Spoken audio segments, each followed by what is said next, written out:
Hello dear learners, I welcome you all to our channel once again. Here, complex ideas meet with easy explanations. Prime objective of our channel is to make mathematics meaningful and interesting together. Always remember one thing, that mathematics gives us vision and hope that every problem has a solution. Hence, keep exploring, keep learning and keep growing with Prime Brain. And don't forget to support us by hitting the like and subscribe button for more such insightful videos and lessons. Enjoy the lesson. Thank you. Hello learners, जैसा कि हमने last class में पढ़ा था कि sum of n terms of an AP, उसका formula हमने derive किया था, right? So now we are going to solve few problems related to sum of n terms of an AP. तो सम हम कैसे फाइंड करते हैं उसके बारे में मैंने एक बेसिक आइडिया आपको दे दिया था. अब हम उसके बारे में, उससे रिलेटेड कुछ क्वेश्चंस हैं जो हम लोग सॉल्व करेंगे, और जहां पे हमने लास्ट कंप्लीट किया था लास्ट वीडियो में, वहां से आगे थोड़ा कंटिन्यू करते हैं, right? So let us try an example. Okay. So the question number 1 for today is find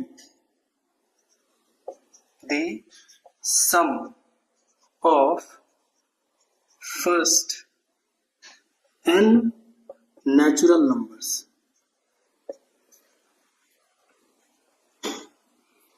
अब ये ऑल्दो देखने में single liner one liner question दिख रहा है, बट ये क्वेश्चन को सॉल्व करने में आपको थोड़ा सा ध्यान ये रखना है कि क्या इसमें कुछ क्लू दिया गया है क्या. तो आप यहाँ से फाइंड कर पाएंगे कि नेचुरल नंबर्स क्लू है आपका, राइट? कि नेचुरल नंबर क्या होता है ये आपको पता होना चाहिए. The numbers, counting numbers that starts from 1, okay, so that is called natural numbers, right? तो नेचुरल नंबर्स 1 2 3 4 5 6 7 8, और अगर आप ध्यान से देखेंगे तो ये जो सीक्वेंस है ये ऑलरेडी हम लास्ट क्लास में डिस्कस कर चुके हैं, that it is in AP. Okay, so natural numbers are always in AP, और हमें फर्स्ट एन नेचुरल नंबर्स का सम फाइंड करना है. मींस बेसिकली अगर एपी की बात करें तो एपी है हमारा 1 2 3 4 5 6, ये, राइट? ये नेचुरल नंबर्स हैं, ये सीक्वेंस एपी है, और हमें अप टू एन तक जाना है. Means n number of terms होंगे, और हमें सम पूछा गया है. तो सम का मतलब है that we have to basically add these things till n, right? अब इन सबको ऐड करेंगे तो हमें कितना मिलेगा? ऑब्वियस है कि हमें n की वैल्यू मालूम नहीं है, तो हम डायरेक्टली बस ऐड करके कर नहीं सकते सॉल्व. तो इसको सॉल्व करने के लिए लास्ट क्लास में जैसा मैंने समझाया था, पहले उस मेथड से समझने की कोशिश करते हैं, then after we will move towards the formula. उसके बाद हम फार्मूला का यूज करने की कोशिश करेंगे, राइट? तो इसी को हम s लिख सकते थे, जैसा मैंने लास्ट क्लास में बताया था, that s equals to 1 + 2 + 3 + 4 + 5 + 6 plus dot dot dot n, right? अब इसी s को हम क्या ऐसे इसके रिवर्स ऑर्डर में भी लिख सकते हैं? बिल्कुल लिख सकते हैं.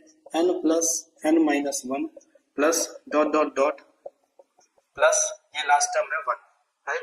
अब हम इन दोनों को जब हम ऐड करेंगे तो s + s हो जाएगा 2s. 1 + n इज 1 + n, और यहाँ पे अगर हम इसको और इसको ऐड करते हैं then again we will get n + 1, और इसी तरह से लास्ट टर्म को भी ऐड करेंगे तो n + 1 ही मिलेगा. Means we are getting n + 1 all the time, right? अब ये कितनी बार n + 1 मिला है ये जानने के लिए हम फिर से यहाँ आते हैं कि हमने कितने टर्म्स लिए थे. तो हमने लिए थे टोटल n टर्म्स. हेंस यहाँ पे हम ऐसा लिख सकते हैं कि 2s = n + 1 into n से मल्टीप्लाई करेंगे, क्योंकि लास्ट क्लास अगर आपको ये स्टेप समझ में नहीं आया then you should check the last video that I have uploaded. Okay, तो वहां से आपको समझ में आ जाएगा कि n + 1 n टाइम्स ऐड किया जा रहा है, that's why n + 1 into n, और यहाँ से s = हो जाएगा n into n + 1 divided by 2. So this is your answer. Means इस सीक्वेंस का जो समेशन है इसको जब हम सम करेंगे तो हमें मिलेगा n into n + 1 divided by 2. Okay, so this is one of the way that you can solve this question easily. Now let us move to use the formula. अब हम फॉर्मूले का यूज कैसे करेंगे? तो फॉर्मूला मैंने लास्ट क्लास में क्या बताया था आपको कि Sn = n/2 2a + n - 1 into d होता है, राइट? ये मेथड 2 है, ये मेथड 1 था. This is your first method and this is the second method. Okay, तो nth टर्म का मतलब टोटल n टर्म्स का जो सम है वो Sn = n/2 ही लिखेंगे, 2. अब यहाँ पे अगर इस सीक्वेंस में देखें, इस एपी में देखें, तो जो फर्स्ट टर्म है वो हमारा 1 है plus n - 1 into common difference की बात करेंगे, अगेन इट इज 1, तो यहां से हो जाएगा n/2 2 प्लस n-1, और यहां से हम इजिली सॉल्व कर लेते हैं n/2 n+1। तो ये जो वैल्यू है ये अगेन हमारे पास सेम आएगी। So from here you can see बहुत इजीली कि यहाँ भी s equals to n into n plus 1/2 आ रहा था, and the same thing you will get from this method also. So it means कि हम दोनों में से किसी भी मेथड को यूज कर सकते हैं सॉल्व करने के लिए, बट ये मेथड आप डायरेक्टली यूज कर सकते हैं to save your time and energy both, right? So this is all about this question. Now let us move to the next question.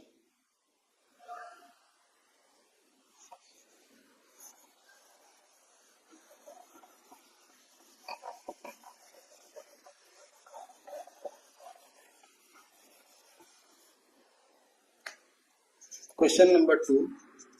Find the sum of first 40 positive integers divisible by 6. इस type के questions को deal करने के लिए आपको सबसे पहले ये समझना है कि क्वेश्चंस को अच्छे से समझते हैं, और समझने के बाद सबसे पहला स्टेप जो हमें करना है वो ये करना है कि एपी का फॉर्मेशन करना है। अब एपी का फॉर्मेशन क्यों करना है? क्योंकि जब हम इसे देखेंगे ध्यान से तो हमें पता चलेगा कि पहले 40 पॉजिटिव इंटीजर्स हमें फाइंड करने हैं जो 6 से डिविजिबल होते हैं। तो जब हम इसको लिखने की कोशिश करेंगे तो हमें ऑटोमेटिकली ये फील होगा या दिखेगा कि ये सभी जो सीक्वेंस बन रहे हैं वो एपी के बन रहे हैं। तो हम बेसिकली ट्राई करते हैं कि पहला ऐसा पॉजिटिव इंटीजर कौन सा होगा जो 40 से डिवाइड हो रहा है, सॉरी जो 6 से डिवाइड हो रहा है, राइट? तो पहला ऐसा पॉजिटिव इंटीजर होगा 6, first number, okay, that is divisible by 6। इसके बाद नेक्स्ट नंबर कौन सा होगा? 12, वेरी गुड। नेक्स्ट नंबर क्या होगा? 18। Next number would be 24 and so on. क्या हमें सारे 40 इंटीजर्स लिखने की जरूरत है? द आंसर इज नो, कोई जरूरत नहीं है हमें सारे 40 इंटीजर्स को लिखने की, क्योंकि हम जब ये सीक्वेंस लिख रहे हैं तो यहाँ से हमें पता चल पा रहा है कि ये ऑलरेडी एपी फॉर्म कर रहा है, और अगर एपी फॉर्म कर रहा है then you can easily find the sum, क्योंकि हमें फार्मूला मालूम है, हमें टाइम सेव करना है।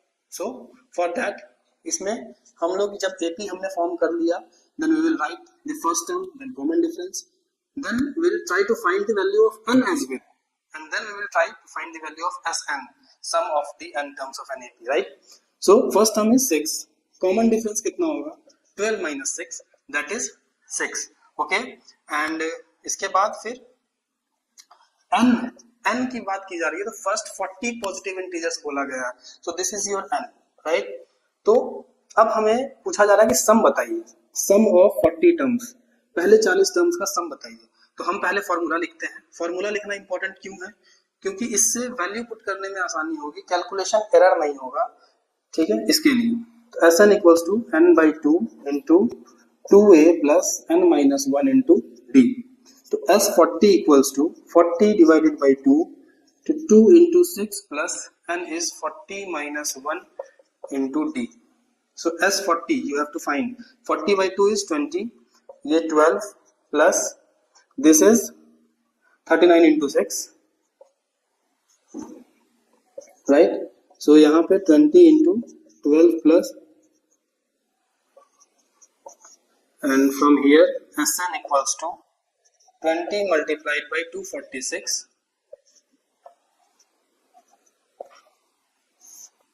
सो दिस इज योर आंसर 4920। ये हमारा टोटल सम होगा। तो ये दूसरा क्वेश्चन था हमारा जिसमें हमने sum of first 40 positive integers find किए जो कि 6 से डिविजिबल होते हैं, ओके?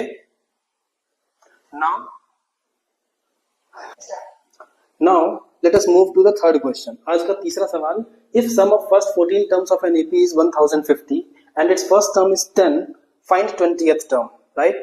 अब इस क्वेश्चन को करने से पहले हमें ये समझना है कि क्वेश्चन में गिवन क्या क्या दिया गया। अगर हमारे पास कोई प्रॉब्लम हो और हमें उसे सॉल्व करना हो तो उस प्रॉब्लम को सॉल्व करने के लिए सबसे पहले हमें ये सोचना होता है कि क्या कोई क्लू है क्या, राइट? जैसे पुलिस वाले को अगर कोई केस सॉल्व करना हो तो वो सबसे पहले ये सोचता है कि इसके क्या क्या क्लू है, एविडेंसेस कलेक्ट किए जाते हैं सबसे पहले।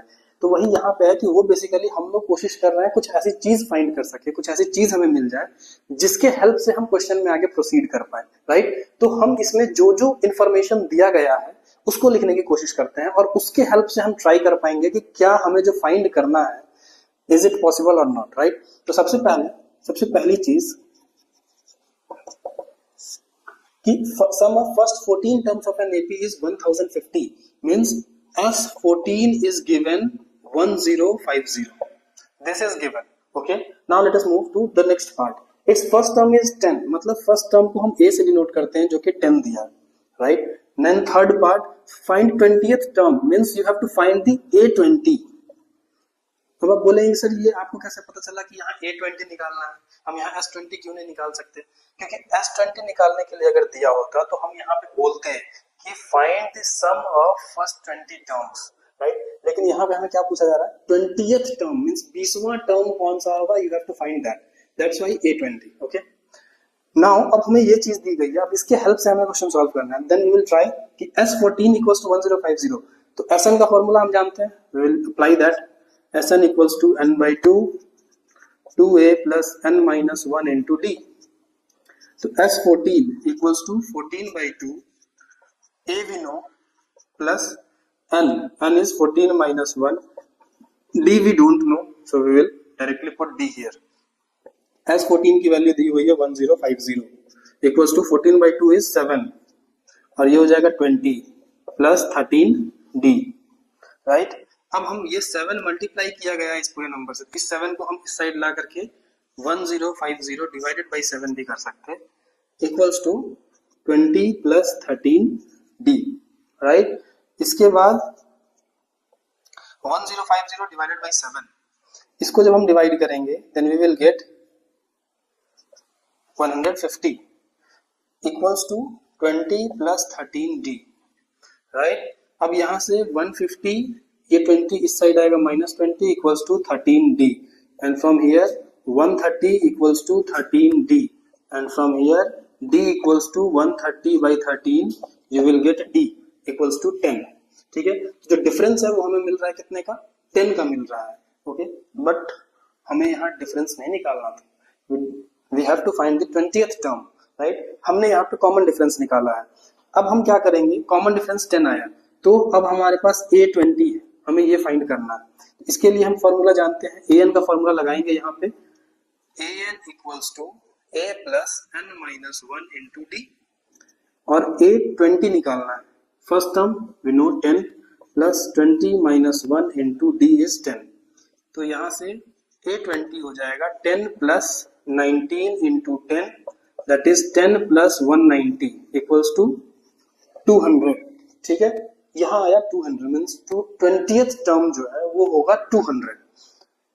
अब आंसर तो हमें मिल गया, लेकिन क्या हमारा ऑब्जेक्टिव पूरा हुआ? तो कह सकते हैं कि हाँ, मीन्स हमें क्वेश्चन सॉल्व करने थे, आंसर फाइंड करना था, we got the answer, so our objective is fulfilled. But the point is कि मैथमेटिक्स में जब हम क्वेश्चंस को सॉल्व करते हैं, जब सीक्वेंसेस सॉल्व करते हैं, जब बनाते हैं, तो हम हमारा ऑब्जर्वेशन कितना पावरफुल है उसको भी ध्यान में रखते हैं। अब अगर आपसे पूछा जाए, अचानक से कोई पूछ दे कि ठीक है आपने ये क्वेश्चन सॉल्व किया है, क्या आप इसके 35th टर्म को बता सकते हैं? तो आपको 35th टर्म निकालने के लिए क्या जरूरी है कि आपको फिर से वो फॉर्मूला लगाना पड़े, या आप डायरेक्टली कुछ ऑब्जर्व करके डायरेक्टली 35th टर्म को फाइंड कर सकते हैं? उसके लिए आप ये समझिए कि फर्स्ट टर्म अगर 10 है, राइट, और 20th टर्म 200 है, कॉमन डिफरेंस इज 10, तो आप समझिए कि 10 में 10 ऐड किया तो सेकंड टर्म मिल गया, फिर सेकंड टर्म जो मिला उसमें 10 ऐड किया तो थर्ड टर्म मिल गया, तो first term 10, second 20, third 30, fourth 40, 20th term 200, तो 35th टर्म कितना होगा? सिंपली हम लोग 10 से मल्टीप्लाई कर देंगे and we will get the answer 350, right. तो ये एक ऑब्जर्वेशन है जो आपको ध्यान में रखना है, सो दैट कि आप क्वेश्चन के बाद की जो एनालिसिस पार्ट है उसको भी सॉल्व कर पाए, उसको भी समझने की कोशिश कर पाए। Okay, so now let us move to the next question. Now अब हमारा जो नेक्स्ट क्वेश्चन है वो ये है कि how many terms of an AP 9, 17, 25 and so on must be taken so that that sum is 636, ठीक है। अब क्वेश्चन ये है कि हमें ये पूछा जा रहा है कि एक AP दिया गया है, उसके कितने टर्म्स को हम ऐड करेंगे तो हमें 636 मिलेगा, ठीक है। सो दिस इज द क्वेश्चन। हमें जो जो दिया गया है उसे पहले लिखते हैं, जैसा मैंने लास्ट क्वेश्चन में समझाया आपको कि हम कोशिश करते हैं कि पहले जो भी गिवन है उसको लिखने की कोशिश करते हैं। तो गिवन क्या है? ये AP दिया गया है, इसके फर्स्ट टर्म A जो है वो 9 है, कॉमन डिफरेंस जिसको हम डी से डिनोट करते हैं, ठीक है, उसे हम कितना लिखेंगे 17 माइनस 9 दैट इज 8। ओके, अब इसके अलावा और क्या दिया गया है, so that their sum is 636, sum 636 दिया है, मींस एस एन की वैल्यू दी गई है 636। अब एन क्या है sir, that you have to find. Okay, क्योंकि यही पूछ रहा है कि कितने ऐसे टर्म्स होंगे जिनको हम ऐड करेंगे तो 636 मिलेगा, राइट। तो you have to find the value of n, and जिस टाइम पे आप इसको खत्म करेंगे, जिस टाइम पे आप इसको फाइंड करेंगे, क्वेश्चन कंप्लीट हो जाएगा, राइट, सॉल्यूशन कंप्लीट हो जाएगा। तो अब जो जो चीजें दी गई हैं इसका हम यूज करते हैं, सिंपल यूज करेंगे। ऑब्वियसली एस एन गिवन है तो हम एस एन का फॉर्मूला लगाएंगे, तो S n equals to n by two 2a plus n minus 1 multiplied by D, और एस एन इज 636। ये 2 डिवाइड में है, इसको हम इस साइड लाएंगे तो ये मल्टीप्लाई हो जाएगा, राइट, इक्वल्स टू n, और यहाँ 2 इंटू a जो है वो 9 है, plus n we don't know and d is 8। तो यहां से हम इसको जब सॉल्व करेंगे, equals to n into 18 plus 8n minus 8। Okay, यहां से 1272 equals to n multiplied by 18 minus 8 is 10 plus 8n।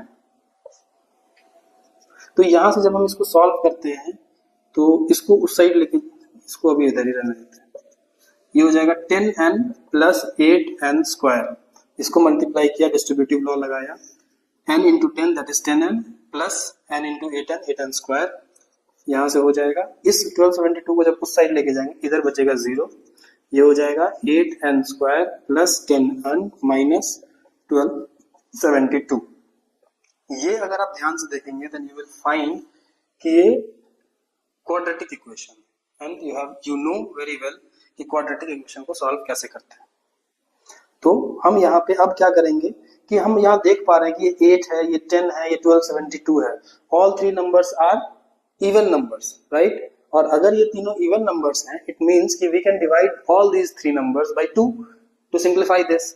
इसको हम सिंप्लीफाई कर सकते हैं 2 से डिवाइड करके। जब हम 2 से डिवाइड करेंगे इसको, तो ये हो जाएगा 4n square plus 5n minus 636 equals to 0, right. अब यहाँ पे पॉइंट ये है कि अब ये क्वाड्रेटिक इक्वेशन बन गया जिसको आपको सॉल्व करना है। अब क्वाड्रेटिक इक्वेशन सॉल्व करने के 2 टेक्निक है। पहला तरीका ये है कि आप इसका स्प्लिटिंग द मिडिल टर्म कीजिए और सॉल्व कीजिए, right. But splitting the middle term करने में थोड़ा सा मुश्किल हो सकता है क्योंकि नंबर्स काफी बड़े हैं। तो हम क्या करते हैं, डायरेक्टली क्वाड्रेटिक फार्मूला लगाएंगे, और क्वाड्रेटिक फार्मूले से हमें n की 2 वैल्यू मिलेगी, जिसमें उसके बाद हम डिसाइड करेंगे कि कौन सी वैल्यू वैलिड होगी, कौन सी नहीं होगी, या दोनों वैल्यू वैलिड होगी। Okay, so let us try to find it out. Quadratic formula लगाएंगे। क्वाड्रेटिक फार्मूला में क्या होता है कि हम उसको लिखते हैं n equals to minus B plus minus under root B square minus 4ac divided by 2a। अब आप सोच रहे हैं कि ये BAC क्या है, ये तो हमने पहले किया होगा आपने क्वाड्रेटिक इक्वेशन के चैप्टर में, जिसमें x equals to minus B plus minus under root B square minus 4ac divided by 2a formula use किया जाता है, राइट। तो इसमें ABC क्या है, A is the coefficient of n square, B is the coefficient of n and C is the constant term. इसका हम use करेंगे तो माइनस b की जगह पे 5 होगा, plus minus under root B square means 5 का square minus 4 multiplied by 4 multiplied by c है माइनस 636 डिवाइडेड बाई 2 इंटू 4, और यहां से हम सॉल्व करेंगे minus 5 plus minus under root 5 का स्क्वायर 25, ये माइनस मिलके बन जाएगा प्लस, और यहां हो जाएगा 16 इंटू 636 डिवाइडेड बाई 8, राइट। यहाँ पे कैलकुलेशन थोड़ा लंबा हो रहा है, but no worry, we will get the solution, get the answer. यहाँ पे 25 plus 16 636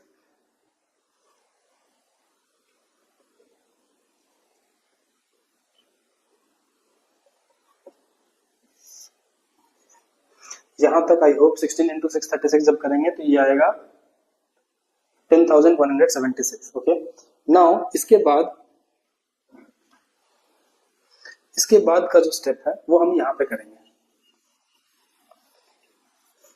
we are about to get the answer, so just hold on. Okay, so यहाँ से हमें n की वैल्यू मिलेगी -5 plus minus under root.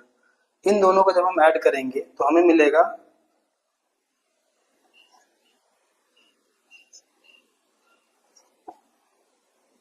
Divided by 8। अब आप सोच रहे होंगे कि सर हमें ये 10201 का स्क्वायर रूट निकालना है, बहुत टाइम लग जाएगा, कैसे निकालेंगे? तो इसको एक टेक्निक है जो मैं समझाने की कोशिश करता हूँ आपको कि आप उसको जल्दी से जल्दी सॉल्व कर सकते हैं। अब ये कैसे कर सकते हैं? जैसे ये -5 है प्लस माइनस डिवाइडेड बाई 8 हमने लिख दिया। ये स्क्वायर रूट 10201, इसको इसकी क्या वैल्यू होगी ये हमें थोड़ा सा सोचना है। इसमें हम थोड़ा सा गेस वर्क करते हैं, थोड़ा सा जल्दी सॉल्व करने के लिए। लाइक अगर आपको 100 का स्क्वायर बोला जाए तो 100 का स्क्वायर कितना होगा? 4 zeros, राइट? यहाँ पे भी 4 डिजिट्स हैं, मींस 100 का स्क्वायर होता है 10,000। ओके, और हमारे पास 10,201 है। तो क्यों ना हम ये ट्राई करें कि 100, इसका मतलब ये है कि ये जो स्क्वायर रूट है इसका वैल्यू 100 से ज्यादा होगा, राइट? क्योंकि ये 10,000 तो 100 का स्क्वायर हो रहा है, तो 100 से ज्यादा कोई वैल्यू होनी चाहिए। तो अब 100 से ज्यादा कितना ज्यादा होगा? अब लास्ट प्लेस पे देखते हैं, ये 1 है, ये तभी आ पाएगा या तो इसका स्क्वायर 101 का हो या फिर 109 का स्क्वायर हो, राइट? अब इसका क्या मतलब है कि 101 का स्क्वायर करेंगे तो यूनिट प्लेस पे 1 आएगा, या 109 का स्क्वायर करेंगे तो भी यूनिट प्लेस पे 1 आएगा। इसके अलावा 102 का स्क्वायर करेंगे यूनिट प्लेस पे 4 आएगा, 3 का करेंगे 9 आएगा, 4 का करेंगे 6 आएगा, 5 का करेंगे 5 आएगा। तो इन दोनों में से कोई एक ऑप्शन हो सकता है। तो लेट अस चेक कि 101 का स्क्वायर आता है क्या। अब 101 को जब आप मल्टीप्लाई करेंगे देन यू विल गेट 10201, ठीक है? एग्जैक्टली डायरेक्ट मिलेगा यहाँ से 10201, तो इसीलिए यहाँ पे जो वैल्यू है 101 हो जाएगी।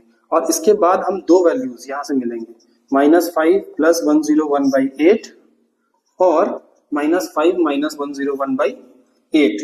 यहाँ से दो वैल्यूज मिलेंगी, इसको सॉल्व करते हैं तो ये हो जाएगा 96/8 दैट इज 12 और -106/8।